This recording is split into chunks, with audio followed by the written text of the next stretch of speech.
قرآن حقیقت میں مرکز ہے، کسوٹی ہے، الفرقان ہے، تو پھر آپ اس کو سمجھنے میں الفاظ اور اصطلاحات میں تبدیلی بھی لے آئیں تو کوئی مسئلہ نہیں ہے۔ لیکن اگر آپ کا ریفرنس پوائنٹ بدلنا شروع ہو جائے اور قرآن مجید کی آیات کو آپ سائنس کی نئی ٹیکنالوجی کی روشنی میں سمجھنا شروع کر دیں، پھر یہ غلط ہے۔ اور یہ کام ہم کو، یعنی جو قرآن کے اسٹوڈنٹس ہیں، ان کو ریمائنڈ کرانا ہے کہ قرآن اصل ہے۔ اور مثال کے طور پر میں کہوں، قرآن یہ نہیں کہہ رہا، آپ جو کہہ رہے ہیں نا کہ سائنس نے جو ڈسکور کیا ہے، اور میں ایک مثال دیتا ہوں آپ کو۔ ایک بڑی مشہور ایک سائنس سے متعلق بات ہے جو ہمارے علماء پیش کرتے ہیں، یعنی جدید طور پہ ذاکر نائک ہیں اور لوگ، کہ قرآن مجید میں بگ بینگ کو بیان کیا گیا ہے۔ یہ سورہ الانبیاء کی آیت ہے کہ کیا تم نے نہیں دیکھا کہ آسمان اور زمین جڑے ہوئے تھے، پھر ہم نے اس کو الگ کر دیا اور ہم نے ہر چیز کو پانی سے پیدا کیا۔ اب اس پہ ایک سوال پیدا ہوتا ہے، وہ سوال یہ پیدا ہوتا ہے کہ یہ جو قرآن کا ارشاد ہے، یہ کیا نیوٹن آئنسٹائن سے ہے یا ابو جہل اور ابو لہب سے؟ اگر ابو جہل اور ابو لہب سے ہے تو وہ حق بجانے میں ریکارڈ لگانے، کیا نہیں دیکھا، کتنے دیکھا، کی کہہ رہے ہو، کس سے بات ہو رہی ہے؟ تو یہ ضروری ہے کہ ہم قرآن مجید میں یہ بات مانے، طے کریں کہ اس کا اولین مخاطب ایڈریسی مکے کے لوگ تھے،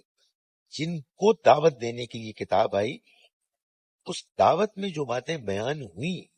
البتہ وہ ایسی تھی کہ بعد کے ادبار کے لیے بھی حیرت انگیز طور پر ریلیونٹ ہو گئی۔ جیسے مثال کے طور پر جب اللہ تعالیٰ انسان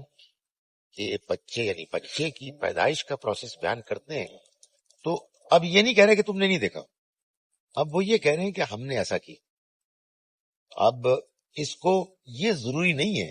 کہ کوئی منکر، کوئی ابو جہل، کوئی ابو لہب یہ گئے کہ ہمیں کیا بتا، نہیں، ہم آپ کو بتا رہے ہیں ایسا ہوا ہے، اور ان مراحل سے ہم نے گزار کے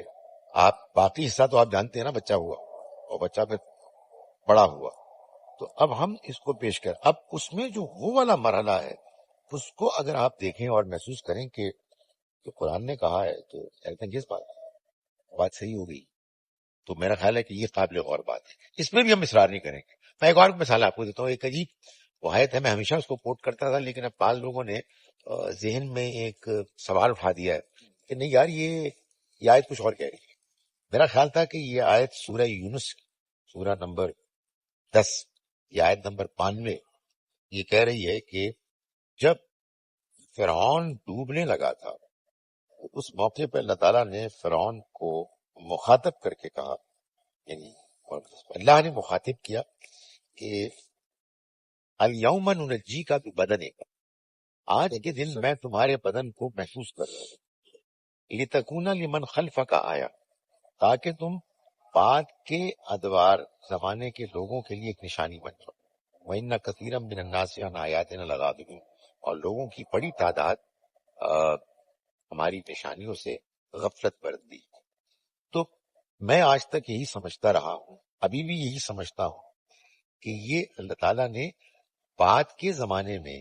جو فرعون کی لاش ملی اور وہ اب قاہرہ کے میوزیم میں موجود ہے، یہ اصل میں اس کو بیان کر رہی ہے۔ مگر ہمارے لوگ بہت بات کہتے ہیں، اور اب اور کہنے لگے ہیں کہ اصل میں یہ اسی زمانے میں